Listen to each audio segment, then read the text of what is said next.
what's being done. You do it yourself? I have not done it myself. No, no. Look, it's too tricky, and I don't advocate people injecting their face. It's just I've seen people inject their own lips. yeah. Look, I mean, even if you could do it, should you?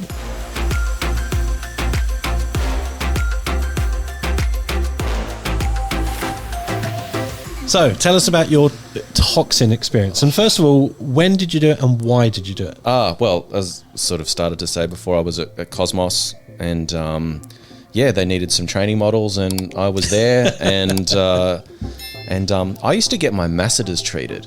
Right. Because I have quite a pronounced sort of, that shape to my face. And I sort of, was told, hey, your face is too square.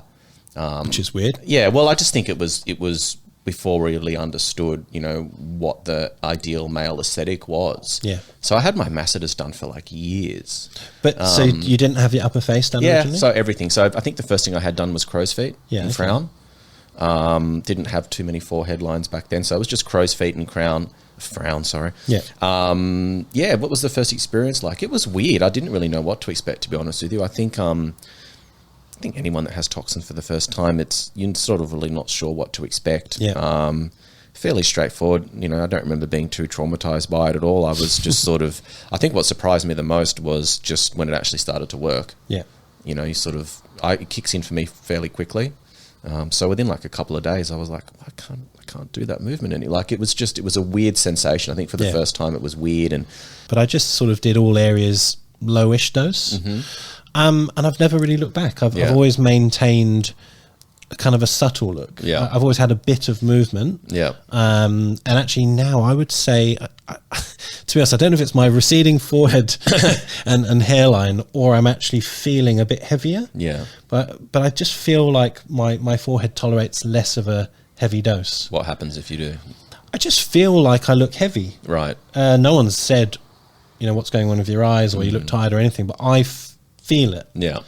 So how often are you getting tox done per year? So it's not in the diary. I'm not diarising it because I just get whoever I'm sort of working with to sort of just do some for me. But I'm not going to be fussy, but I would like to draw the dots on so I know exactly what's being done. You do it yourself? I have not done it myself. No, no. Look, it's too tricky, and I don't advocate people injecting their face. It's just I've seen people inject their own lips.